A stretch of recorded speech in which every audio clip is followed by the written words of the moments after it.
கவிஞர்களின் கண் விருந்தான கொள்ளிட நதிக்கரையிலே பூங்குளம் என்ற ஒரு அழகான கிராமம். இந்த ஊரிலே 2 உயிர்கள் வாழ்ந்தன. ஒரு உயிர் முத்தையன், மற்றொரு உயிர் கல்யாணி. அன்பு ததும்பி ஆசைகள் மலரும் பிரேமை பூங்கொடியாக விளங்கினாள் கல்யாணி. இதயத்தின் பாசமும் இளமையின் துடிதுடிப்பும் கொண்ட வீர திருமகனாக உலவினான் முத்தையன். இவர்கள் இதய போராட்டத்தின் இன்ப ஓவியம்தான் இந்த கதை. அறத்திற்கே அன்பு சார்பென்ப அரியார் மரத்திற்கும் அதே துணை என்ற பொய்யாமொழியின் பொருளை விளக்கும் அனுபவ ஏடுகளாக விளங்கினர் முத்தையனும் கல்யாணியும். வெயிற்கேற்ற நிழலுண்டு, வீசும் தென்றல் காற்றுண்டு. வெயிற்கேற்ற நிழலுண்டு, வெயிற்கேற்ற நிழலுண்டு, வீசும் தென்றல் காற்றுண்டு. வெயிற்கேற்ற நிழலுண்டு, வெயிற்கேற்ற நிழலுண்டு, வீசும் தென்றல் காற்றுண்டு. வெயிற்கேற்ற நிழலுண்டு.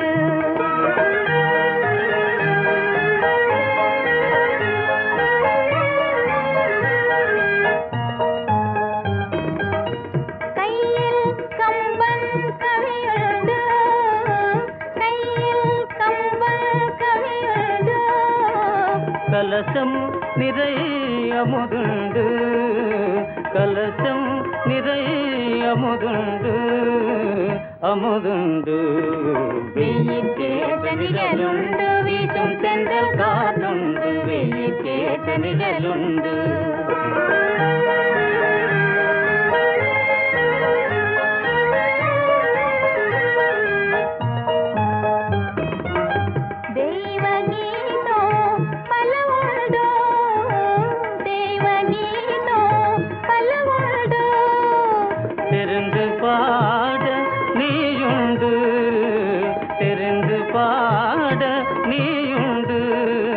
பாட நீயுண்டு, வெயிற்கேற்ற நிழலுண்டு, வீசும் தென்றல் காற்றுண்டு. வெயிற்கேற்ற நிழலுண்டு.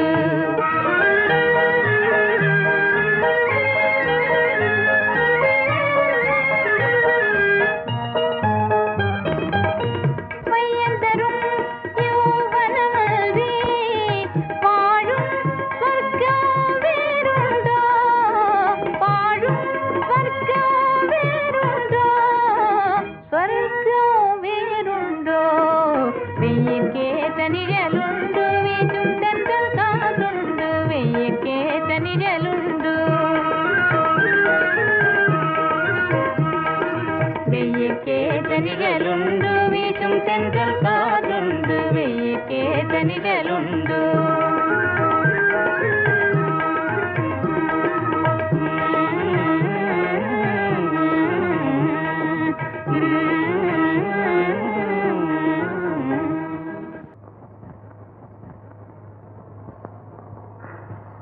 கல்யாணி, கடவுள் இந்த மலரை உனக்காகவே படைத்திருக்கிறார். இந்த மலரை எனக்கு சூட்டுவதற்காகவே உங்களையும் படைத்திருக்கிறார். கல்யாணி, அத்தான் கொஞ்சம் மோசம். ஏது நாங்களெல்லாம் கிராமத்துல நடமாட முடியாது போல் இருக்க. எல்லாம் நீர் கொடுக்குற இடங்கான இடம். தர்மகர்த்தா பிள்ளைவா, என்ன இவ்வளவு ஆவேசமா பேசுறீங்க? என்ன விஷயம்? விஷயம் ரொம்ப விபரீதமா போச்சு பிள்ளைவா. ஓய், நீர் கேட்டா கேளும், விட்டா விடும். மாட்டுக்கு கொம்பு முளைச்சதுமே மூக்கணாங்கயிறு மாட்டி வைக்கணும் ஐயா, மூக்கணாங்கயிறு மாட்டி வைக்கணும். இல்லாட்டா கட்டுக்கணக்காக காடு காடா சுத்திக்கிட்டு தான் அலையும். ஒன்னும் புரியலையே, என்ன விஷயம்? எல்லாம் பொண்ணு கல்யாணியை பத்தி தான் சொல்றேன். கல்யாணியை பத்தியா? ஆமா, காலா காலத்துல அந்த பொண்ணுக்கு கால் கட்டு போடாத உண்மை குத்தம் ஐயா. ஓய், நீர் கேட்டா கேளும், விட்டா விடும். வாலிபத்துக்கு வியாதிக்கும் வைத்தியம் பண்றதுல தாமசம் கூடாதுங்க, தாமசம் கூடாது. அட புரியும்படியா சொல்லும் ஐயா, என்ன நடந்தது? நம்ம ஊர் பெரிய முதலியார் வீட்டுல கணக்கனா இருக்கானே முரட்டு முத்தையன், அவனும் உங்க பொண்ணும் ஆத்தங்கரையில ஆடுறதும் பாடுறதும் சகிக்க முடியலங்கானு, சகிக்க முடியல. அப்படியா? கல்யாணி இதெல்லாம் அதுகிட்டயா சொல்லிக்கிட்டு இருப்பாங்க. அதுக்கு வேற வழி இருக்கு, சொல்றேன். காலாகாலத்துல கல்யாணத்துக்கு ஏற்பாடு பண்ணும் ஐயா. அதை நான் கவனிச்சுக்கிட்டு தான் இருக்கேன். நீர் இத கவனி, நான் அவனை ஒரு கை பாத்துக்கிறேன். இந்தா பொங்கல், சக்கரை பொங்கல் சாப்பிடு. ஏதுன்னா அடாடாடா என்னம்மா நீ ஏதாவது கொடுத்தா உடனே ஏது எவனோ எங்க கிடைச்சது இதெல்லாம் சொல்லிக்கிட்டா இருக்கணும். சாப்பிடுனா சாப்பிட. தெரியும்னா தெரியும். என்ன என்ன என்ன தெரியும்? அண்ணி தானே கொடுத்தது. அண்ணியா? ஏது அண்ணி? எந்த அண்ணி? எங்க அண்ணி? கல்யாணி அண்ணி தானே கொடுத்தது. கல்யாணி தவிர இந்த ஊர்ல வேற யாருக்குமே பொங்கல் செய்ய தெரியாது பாரு. அட அதுக்கு என்ன அப்படித்தான் நினைச்சுக்கிட்டு சாப்பிட. எனக்கு முதல்ல சாப்பாடு போடுமா. என்ன முதலியார்வாள் உங்ககிட்ட கணக்கனா இருக்கானே.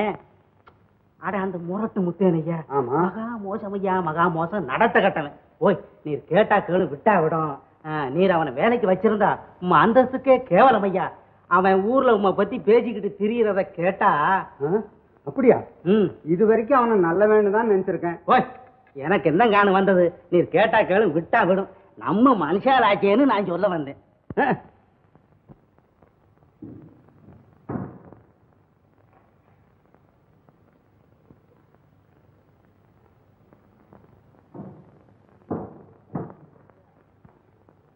முத்தையா, நீ இனிமே வேலைக்கு வர வேண்டாம், போயிடு. என்ன இப்படி சொல்றீங்க? நான் என்ன தப்பு பண்ணேன்? பேசாத, தீமிர் பிடிச்ச கழுது. இந்த நடத்த கட்ட பசங்களை எல்லாம் இனிமே நான் வேலைக்கு வச்சுக்கிறதுக்கு தயாரா இல்லை. நீ போயிடு. இனிமே முகத்திலேயே முடிக்க வேண்டாம். திடீர்னு இப்படி சொன்னீங்கன்னா நான் என்னங்க செய்வேன்? என்ன செய்யறது? பேசாம போய்கிட்டே இருக்கிறது. நடத்த கட்ட பசங்க. இந்த பாருங்க, வேலையை விட்டு போக சொல்றீங்க. ஆனா இந்த நடத்த கட்ட பையன் அப்படி இப்படின்னு சொல்றீங்களே, அது இன்னொரு தடவை சொல்லாதீங்க. உன்னை பத்தி நல்லா புரிஞ்சுக்கிட்டு தான் சொல்றேன், போ. எவ்வளவு தூக்கிட்டு வருதுன்னு புலிப்பட்டி ரத்னம் உள்ள போன காரியம் வழக்கம் போல வெற்றி. உடனே நாம பூங்குளத்துக்கு புறப்படணும். கல்யாண விஷயத்தெல்லாம் காணாஜோரா முடிச்சு போட்டேன். எல்லாருக்கும் பூரண சம்மதம் தானே ரத்னம்? சம்மதமா? இந்த மாதிரி சம்பந்தம் கிடைக்கிறதுக்கு அவங்க கொடுத்து வைக்கணுமாமா, கொடுத்து வைக்கணும். புதுசா கார் வேற ஆர்டர் பண்ணிருக்கிறேன்.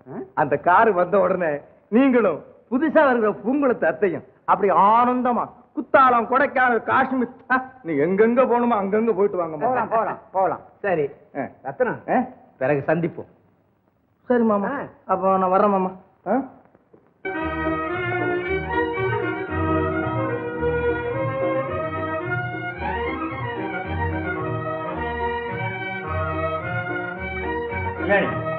எங்கம்மா போயிருந்த இவ்வளவு நேரம்?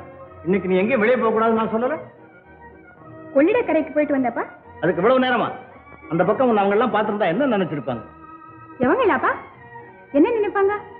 எதுக்காக நினைக்கணும்? கல்யாணி, அதிர்ஷ்ட தேவதை உனக்கு அருள் புரிஞ்சுட்டாமா. தாயில்லாத உன்னை வளர்க்க நான் பட்ட கஷ்டத்துக்கெல்லாம் கடவுள் படியாளந்துட்டார். என்னப்பா ஒண்ணுமே புரியலையே, எதுக்கா இவ்வளவு சந்தோஷம்? உனக்கு கல்யாணம். இந்த மாப்பிள்ளைய நம்ம அந்தஸ்துக்கும் குணத்துக்கும் தகுந்த மாப்பிள்ளை. கல்யாணி, லட்சாதிபதி தாமரோட பண்ணையார் 400 வேலி நிலத்து எல்லாம் நல்ல விதமா தாமா முடிவு பண்ணிருக்கேன். யார கேட்டப்பா முடிவு செய்றீங்க? இந்த விஷயத்துக்கு வேற யாரம்மா கேட்கறது? 4 பெரிய மனுஷனுக்கு சம்மதிச்சா நாமளும் சரின்னு சொல்ல வேண்டியதுதான். இதுக்கு சம்மதிக்கிற நான் பெரிய மனுஷன் இல்லப்பா. என்னம்மா நீயும் பட்டத்து பொண்ணுங்க பேசுற மாதிரி பேச ஆரம்பிச்சுட்ட? இது நாகரிகம் இல்லப்பா. உங்க பெண் நல்லா வாழ ஆசைப்படுறேன். அப்போ உன் வாழ்வில் எனக்கு அக்கறை இல்லையாம்மா? இருந்திருந்தா இந்த மாதிரி அவசர முடிவுக்கு வந்திருக்க மாட்டீங்கப்பா. எனக்கே புத்தி சொல்றியா? இந்த தைரியம் உனக்கு எங்க இருந்து வந்தது? கோபிக்காதீங்கப்பா, உண்மையா சொல்றேன். நீ என்ன சொல்ல போறேன்னு எனக்கு நல்லா தெரியும். அந்த பரதேச பையன் முத்தையனை பத்தி தானே சொல்ல போறேன். அவனும் உன்னை பத்தி பேசிக்கிட்டு இருக்காங்கிறத ஊர்ல பல பேர் எனக்கு நல்லா சொல்றாங்க. இதை என்னால சகிக்க முடியாது.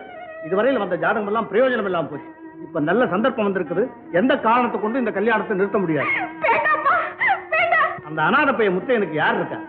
படிப்பு இருக்கா? பணம் இருக்கா? நடத்த கெட்ட பையன். ஊர்ல எல்லாரும் அவனை பத்தி இப்படிதான் சொல்றாங்க. அப்படி சொல்றவங்க அயோக்கிய பசங்க. இவ்வளவு ரோஷம் வருது. அவன் நடத்தை பத்தி உனக்கு ஏதாவது தெரியுமா? உலகம் தெரியாத பொண்ணு. நீ அவனை மறந்துட வேண்டியதுதான். அவன் குடும்பத்துக்கும் நம்ம குடும்பத்துக்கும் எப்போதுமே ராசி கிடையாது. அந்த முரட்டு பையில கட்டிக்கிட்டா நீ ஆயுசு பூராவும் அவஸ்தைப்படணும். போது நீ அம்மா இல்லாத பட்ட கஷ்டம். ஆமா, இது வரைக்கும் அம்மா இல்லாத கஷ்டப்பட்டேன்.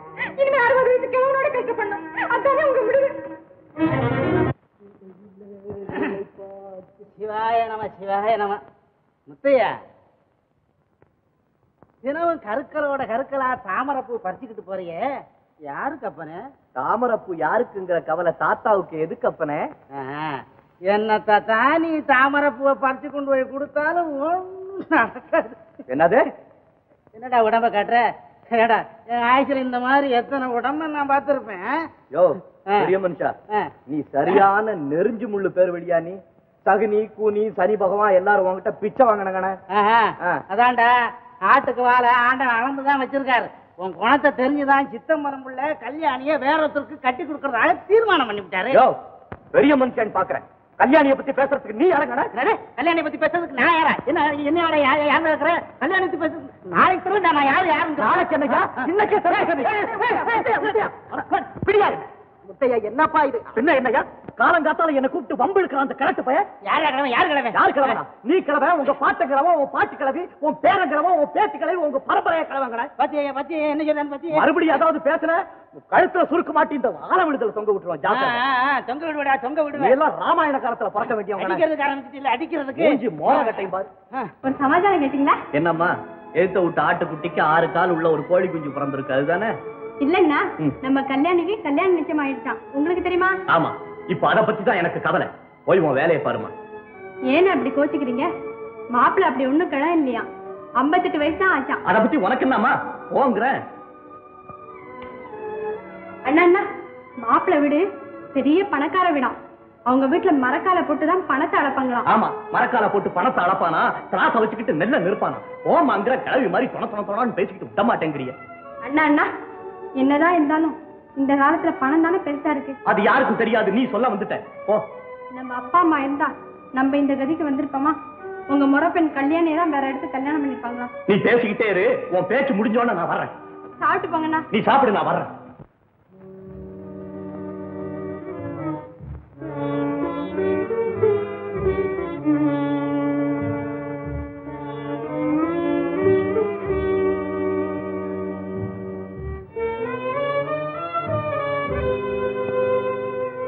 கல்யாணி,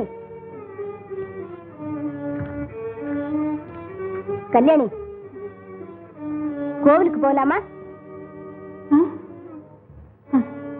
போலாம்.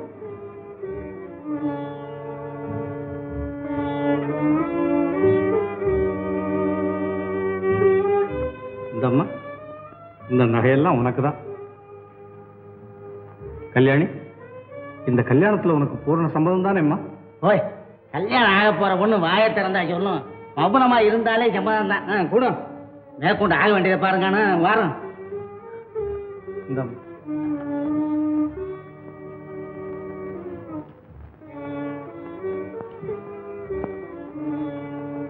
நகையெல்லாம் போட்டுக்கம்மா. சரி, போட்டுக்கிறேன்.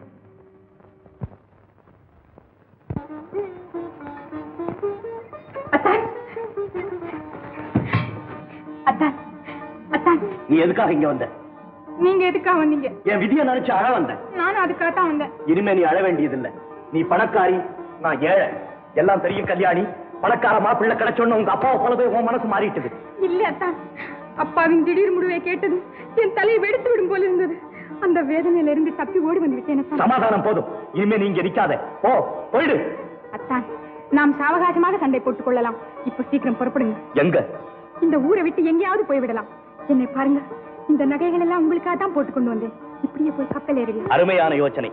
நாம இப்படியே போயிடலாம். அபிராமியின் கதி? காலம் வரும்போது அவளை யாராவது வந்து கல்யாணம் செய்து கொண்டு போகட்டும். முதல்ல நாம் இந்த ஊரை விட்டே போயிடணும். அவசரமான அபாயகரமான யோசனை. ஏன், உங்களுக்கு தைரியம் இல்லையா? தைரியத்திற்கு பஞ்சமில்லை கல்யாணி, அதோடு கொஞ்சம் தன்மானமும் இருக்கிறது. அப்படின்னா நான் சொல்றபடி கேட்க மாட்டீங்களா? இப்போது முடியாது. ஏன்? என் லட்சியம் முடிவு வரை இதிலெல்லாம் தலையிட மாட்டேன். அந்த பாழா போன லட்சியம் தான் என்ன? சொல்லுங்களேன். என் தாயார் இறக்கும் போது அபிராமியின் திருமணம் முடிவரை நான் கல்யாணம் செய்து கொள்வதில்லை என்று சத்தியம் செய்து கொடுத்திருக்கிறேன்.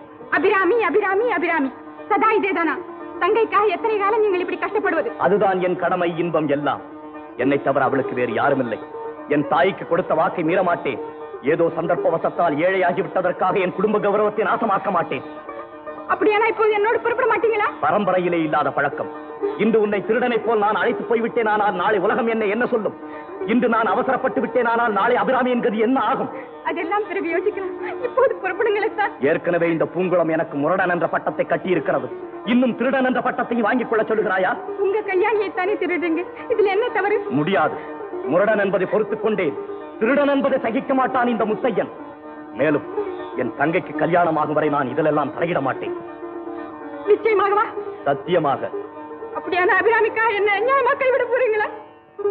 இல்லை கல்யாணி, அபிராமி என் ஹிருதயம், நீ என் பார்வை. என் வாழ்க்கை வானத்திலே அபிராமி ஒரு சூரியன், நீ சந்திரிகை. உங்கள் முடிவு? நீ வீட்டுக்கு போ. உலகமே பணத்துக்கு அடிமை. நீந்த தெரியாத பொருளை கடலின் அலைகள் ஒதுக்கி கரையிலே சேர்த்து விடுகின்றன. பணம் சேர்க்க தெரியாதவனை இந்த பாழும் உலகம் தன் கொடுமை காலிலே போட்டு மிதித்து தோய்த்து குப்பையிலும் கேடாக்கி விடுகிறது. பணம் பணம் பணம். எந்த விதத்திலாவது பணம் சேர்க்க தெரிய வேண்டும். அப்போது கிழவனும் குமரன் ஆகி விடுகிறார். என்னிடத்தில் பணம் இல்லாத காரணத்தால் தானே உன் தந்தை என்னை அலட்சியப்படுத்தினார், என்னை வேலை இல்லாதவனாக்கினார். காலம் இப்படியே போய்விடாது. இருக்கட்டும், எங்களுக்கும் நல்ல நிலைமை வரும் என்று நம்பித்தான் இருக்கிறேன். அப்போது எல்லோருக்கும் சரியான பாடம் கற்பிக்கிறேன். மத்தவங்களை பத்தி ஏன் கவலைப்படுறீங்க? எனக்காக யோசிக்க வேண்டாமா? உனக்காக நான் கள்வனாக முடியாது. நாணயம் இல்லாதவனுடைய தங்கை என்ற பழிச்சொல்லை என் அபிராமிக்கு நான் தேடி வைக்க மாட்டேன். அபிராமி அபிராமி அபிராமி, நம் வாழ்வுக்கே ஒரு யமனாக வந்து விட்டாள் அந்த பாவி. அதிக பிரசங்கி, என் தங்கை தாயற்ற பெண், அவளையா பாவி என்று சொன்னாய்? இந்நேரம் வேறு யாராவது சொல்லி இருந்தால் சரி போ. உனக்கும் எனக்கு வெகு தூரம். நீ அந்த கிழவனையே கல்யாணம் செய்து கொண்டு சுகமாயிரு. போ. இந்த வார்த்தை சத்தியம்தானா? சத்தியம்தான். போ, போய்விடு. உங்களை போன்ற தைரியம் இல்லாத கோழையை நம்புறதை விட ஆசிரியர் என்ன சாகலாம்.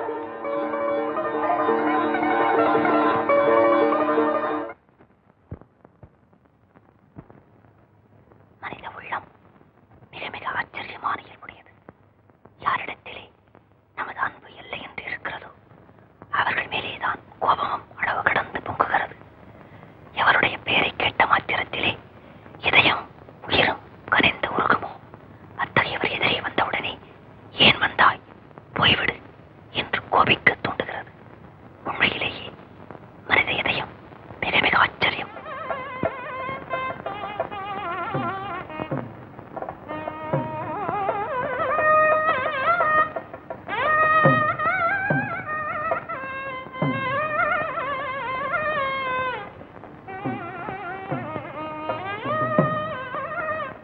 அபிராமி, உள்ளவா.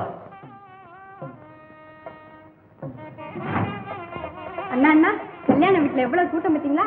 நகை மாத்திரம் 60,000. மாப்பிள்ளைக்கு வயசு 60. எவ்வளவு பொருத்தம் பார்த்தீங்களா? அபிராமி, புறப்படுமா. எங்கண்ணா? எங்கேயாவது போகலாம். இந்த பூங்குளத்தையே விட்டு தொலைஞ்சா சரி. கல்யாணம் முடிஞ்சது போலாண்ணா. கல்யாணி அன்னைக்கு கோச்சுக்குவாங்க. புறப்படுன்னா கல்யாணியா? கல்யாணி. அபிராமி, அபிராமி, அழுவாதம்மா, அழுவாத. இனிமே நான் இங்க இருந்தேன்னா என் உயிரே போயிடுமா. புறப்படு.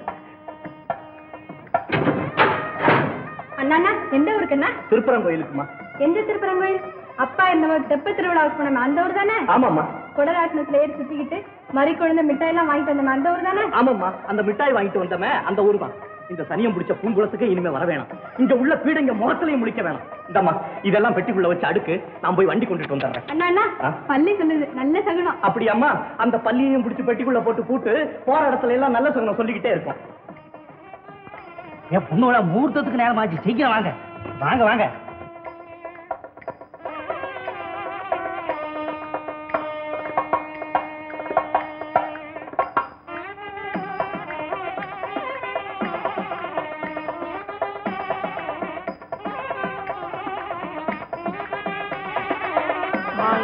तंतुनानेन मम जीवन हेतुना कंठे भद्रादि धुबके तंजेव धनदशतम् मांगल्यतंतुनानेन मम जीवन हेतुना कंठे भद्रादि धुबके तंजेव धनदशतम् मांगल्यतंतुनानेन मम जीवन धनदशतम् मांगल्यतंतुनानेन मम जीवन हेतुना कंठे भद्रादि धुबके तंजेव धनदशतम्. ஊர்ல பட்டாளத்துக்கு ஆள் எடுக்கிறாங்களாம், அதுல போய் சேரு. பட்டாளத்துல சேர்றாங்க. பட்டாளத்துல சேர்றதுக்கு என்னோட குடும்ப நிலை இடம் கொடுக்கலீங்க. ஓஹோ, பெரிய குடும்பி போல இருக்கு. இல்லைங்க, ஒரே ஒரு இதெல்லாம் பேசாத, போ வெளியே. என்னடா முறைக்கிற? போடா வெளியே. என்னய்யா இந்த மாதிரி ஆளுகளை நீயே பதில் சொல்லி அனுப்புறதா, என்னகிட்ட வர சொல்றது? ஆகட்டுங்க. என்ன ஆகட்டுங்க? இல்லைங்க, இனிமே ஆகட்டும். சரி சரி, நான் வெளியே போகணும், வண்டியை கொண்டாட சொல்லு. உத்தரவுங்க. இங்க வாமா. நீ யாரு? ஏன் இங்க தனியா இருக்கிற? அம்மா, நாங்க இந்த ஊருக்கு புதுசு. அண்ணாவும் நானும் தான் வந்திருக்கோம். அண்ணா வேலை தேட போயிருக்காரு. எங்களுக்கு இந்த ஊர்ல யாரையுமே தெரியாது. ஐயோ பாவம், இங்க தனியா இருக்க கூடாதுமா. அபிராமி, இவர்தான் எங்க அண்ணா. வாங்க தம்பி, தங்கச்சி எல்லாம் சொல்லுச்சு. வேலை கிடைக்கிற வரைக்கும் எங்க வீட்லயே நீங்க 2 பேரும் இருக்கலாமே. ரொம்ப சந்தோஷம்மா. வாங்க. ஏய்யா, இந்த பொண்ணு யாரையா புதுசா இருக்க? காலையில நம்ம கிட்ட வேலை கேட்க வந்தானே, அந்த பயலோட தங்க போல இருக்கு. அடடே, இப்படின்னு தெரிஞ்சிருந்தா நான் வேலை கொடுத்துருப்பேனே. சரி சரி, நீ போய் அவங்களை எப்படியாவது சமாதானப்படுத்தி கூட்டிட்டு வந்துரு. இறங்கு சீக்கிரம். போறமா பையா. என்னையா பாக்குற? எப்படியாவது சரிப்படுத்தி கூட்டிட்டு வந்துரு. சரிதாங்க, நீ போடா. மீனுமாச்சு தவளையுமாச்சு, மத்தியானம் ஏன் சாப்பிட வரல? உங்களுக்காக நானும் பட்டினி கிடக்குறேன். இப்படி இருந்தா உடம்பு எப்படி ஆகும்? பரவாயில்ல மீனு, நீ பட்டினி கிடந்தா உன் உடம்புக்கு ரொம்ப நல்லதுதான். ஒருமே உங்க பரியாசம். நானும் கிளம்பிமா வீட்டு ஞாபகமே எல்லாமே இப்படி சுத்தின்னு இருக்கிறது எனக்கு கொஞ்சம் கூட பிடிக்கல. ஏண்டி இப்படி மனுஷன் வெளியே போயிட்டு வந்தா தீபாவளி பட்டாசு மாதிரி படபட படபடன்னு பொறிஞ்சு தள்ளுறேன். இத பாருங்க, இன்னைக்கு 2ல 1 தெரியணும். லீவு கழுதினா பதில் வந்துதா, நாளைக்கே புறப்படணும். புரியுறதோ? இல்ல மீனு, இன்னும் 6 மாசத்துக்கு லீவு கிடைக்காது போல். எது தவறினாலும் தெய்வ பிரார்த்தனை தவறக்கூடாதுன்னு பெரியவா சொல்லுவா. பெரியவா சொல்லியிருக்கா. இப்ப நீங்க என்ன சொல்றீங்க? நானும் 4 வருஷமா சொல்லிட்டு இருக்கேன் ராமேஸ்வரம் போயிட்டு வரணும் வரணும்னு. நீங்களும் 5 வருஷமா சொல்லிட்டு இருக்கேன் லீவு வருதுன்னு. எப்பதான் லீவு வருமோ என்னைக்கு தான் என் பிரார்த்தனை நிறைவேறும். உன்னை பாரு பிள்ளையா தெரியுது தம்பி. என்னோட வாயன் பாருங்க, பெரியவர் சொல்றீங்கன்னு வர்றேன். அங்க வந்தோன்னு அந்த ஆளு அப்படி இப்படி அதெல்லாம் ஒண்ணும் நடக்காது. நான் இருக்கிறேன். சரி, நீங்க முன்னால போங்க, நான் வர்றேன். அவசியம் வந்துடு தம்பி.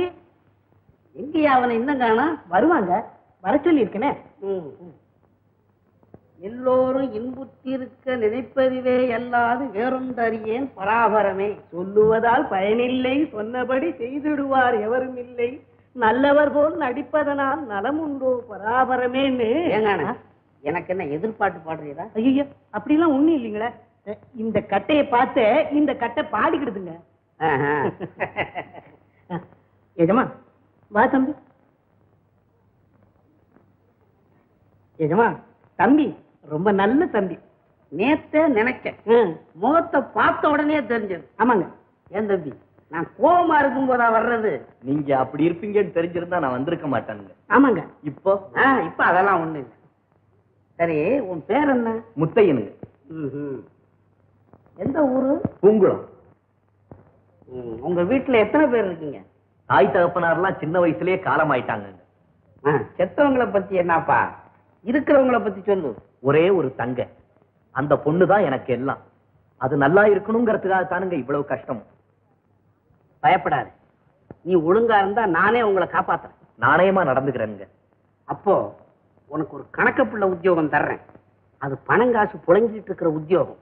நீ நாணயமா கௌரவமா ஒழுங்கா மரியாதையா அடக்கமா ஒடுக்கமா மனுஷனா நடந்துக்கணும். ஏன்னா இந்த சங்குக்குள்ள பேரை நீ மங்க வைக்கப்படாது. நல்லா நடந்துக்கிறேங்க. ஓ மணியம், எஜமா, அடுத்த தெரு கோடி வீடு இருக்கு இல்லையா? ஆமாங்க. அந்த வீட்டை இவங்க தங்குறதுக்கு வசதி செய்து கொடும். ஆகட்டுங்க. மணியம் உங்களுக்கு வேண்டிய ஏற்பாடெல்லாம் செய்து கொடுப்பாரு. போயிட்டு வா. ரொம்ப சந்தோஷங்க, வர்றேன். போயிட்டு. எஜமா, தம்பி முழிக்கிற முழிய பார்த்தா உங்க வழிக்கு வருவார் போலதான் இருக்கு. வருவான் வருவான். கல்யாணி, ஏன் இப்படி சதா அழுது கொண்டே இருக்கிறாய்?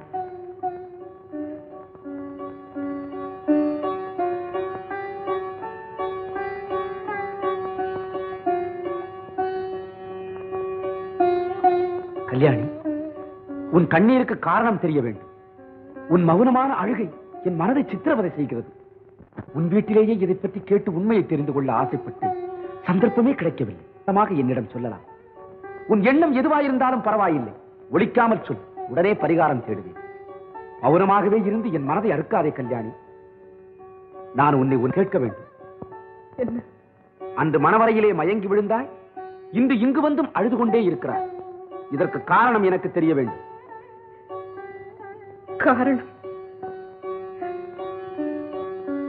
காரணம் சொல்லாவிட்டால் நான் இந்த இடத்தை விட்டு போக மாட்டேன். சொல், உன்னை காணவே எனக்கு பயமாய் இருக்கிறது. சொல் கல்யாணி, சொல். எரியும் என் உள்ளத்துக்கு தகுந்த ஆறுதல் சொல். இல்லையே உன் கையால் எனக்கு விஷத்தையாவது கொடுத்து விடு. உன் பிடிவாதம் என் சந்தேகத்தை அதிகமாக்குகிறது. பேச மாட்டாயா? எனக்கு ஒன்றுமே தெரியாது. கல்யாணி, பிடிவாதம் பெண்களுக்கு மாத்திரம் சொந்தமல்ல. சொல்லிவிடு. உண்மையை எந்த சக்தியாலும் ஒழிக்க முடியாது. எதுவானாலும் கோபிக்க மாட்டேன். சொல்லிவிடு. உண்மை தெரிந்தால் போதும். உண்மை உண்மை சொல்ல வேண்டுமா? உண்மை எங்கே இருக்கிறது? யாரிடம் இருக்கிறது? உண்மையின் சமாதிக்குத்தான் உலகம் என்று பெயர். அந்த சத்தியத்தின் சவக்காட்டிலே நானும் ஒரு மயான மலர்ச்செடியாக பிறந்து விட்டேன். எங்கும் மரண கீதங்கள், பேய் நடனங்கள், சோக புகையில் சுரண்டேயும் அக்னி ஜுவாலைகள், அதில் எரிந்து கருகும் ஒரு நடைப்பிணம் நான். இனி அழுகையும் கண்ணீரும் எனக்கு ஆறுதல் தர முடியாது. கல்லெஞ்சமும் கபட உள்ளமும் கொடிய வேதனையும் கொண்ட பாறையாகிவிட்டேன். இனி இது எரிமலையாக வெடிக்குமே தவிர யாரிடமும் பேசிக் கொண்டிருக்காது. என்னை யாரும் எதையும் கேட்க வேண்டாம். பேச்சு நெருப்பானால் அது பற்றி எரித்துவிடும். வார்த்தையின் பயங்கரங்கள் என்னை ஏமாற்ற முடியாது. உன்னை அறியாமலே உண்மை குமுற ஆரம்பித்து விட்டது. அதை மேலும் தடுக்காது.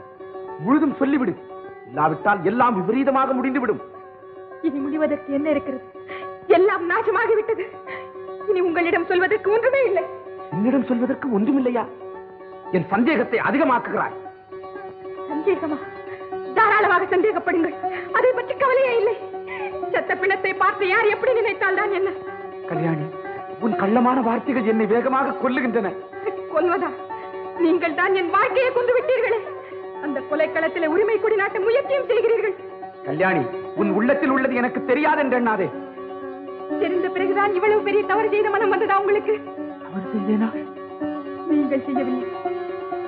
உங்கள் பணத்திற்கு செய்த தவறு, உங்கள் மனத்திற்கு செய்த மகத்தான குற்றம்.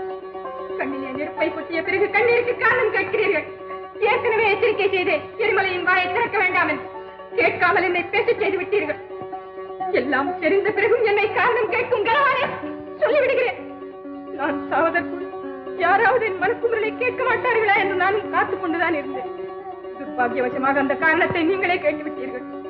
சொல்லுங்கள், உங்களுக்கு நான் தகுந்த மனைவியா? நீங்கள் எனக்கு தகுந்த கணவரா? அப்பா என்று கூப்பிட வேண்டிய உங்களை நான் எப்படி கணவராக நினைக்க முடியும்? இந்த தீராத வேதனைக்கு நீங்கள் பதில் சொல்ல முடியுமா? அதே போல்தான் நீங்கள் கேட்கும் சில சோகமான சந்தேக கேள்விகளுக்கு நானும் பதில் கூற முடியாதவளா இருக்கிறேன். சொல்லுங்கள் ஐயா, தயவு செய்து நீங்கள் பதில் சொல்ல முடியுமா? கேள்வி கேட்பது சுலபம், ஆனால் அந்த கேள்விகளின் பதில் நமது வாழ்க்கையை பல பொருளாக காத்திருக்கிறது. உங்களுக்கும் எனக்கும் எந்த விதத்தில் பொருத்தும்? இதை ஏன் நீங்கள் எண்ணவில்லை? பெண்ணுக்கு பின்புத்தி என்று கேலி செய்யும் ஆண் குலத்தை சேர்ந்து உங்களுக்கும் அந்த முன்புத்தி பஞ்சமாய் போய்விட்ட காரணம் என்ன? கல்யாணி, நீங்கள் என்ன செய்வீர்கள்? நிதி என்னும் மாயப்பேய் காலக்கருக்கறிவாள் கொண்டு எனது வாழ்வை சூறையாட காத்திருந்தது. அதன் ரத்த வேட்கைக்கு நான் மீளான பலியாகிவிட்டேன். இளமரத்தின் மேல் இடிவிழுந்து விட்டது. பச்சைக்கிளி பாம்பின் புற்றிலே. இனி கல்யாணி சட்டப்படி தர்மப்படி உங்கள் மனைவி ஐயா, உங்கள் மனைவி. ஆயுள் முழுதும் அந்த மனைவி என்ற தர்மத்தில் இருந்து சிறிதும் பிசக மாட்டாள் இந்த கல்யாணி. அதை மட்டும் திடமாக நம்புங்கள். இனி காலம் கடந்த சந்தேகம் வேண்டாம். என்னை ஒரு முறை கொன்றதே போதும், பல முறை கொல்ல வேண்டாம் ஐயா. உங்களை கெஞ்சி கேட்டுக் கொள்கிறேன். இனி நீங்கள் தானே எனக்கு தாய், தந்தை, சுற்றம், தெய்வம் எல்லாம். நான் ஒரு அநாதை, ஒரு பற்றும் இல்லாத அவளை. என்னை சந்தேகிக்க வேண்டாம் ஐயா, என்னை சந்தேகிக்க வேண்டாம்.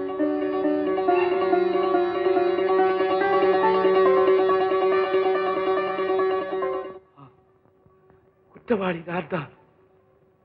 மடையர்கள் எல்லோரும் சேர்ந்து என்னை ஏமாற்றி விட்டார்கள்.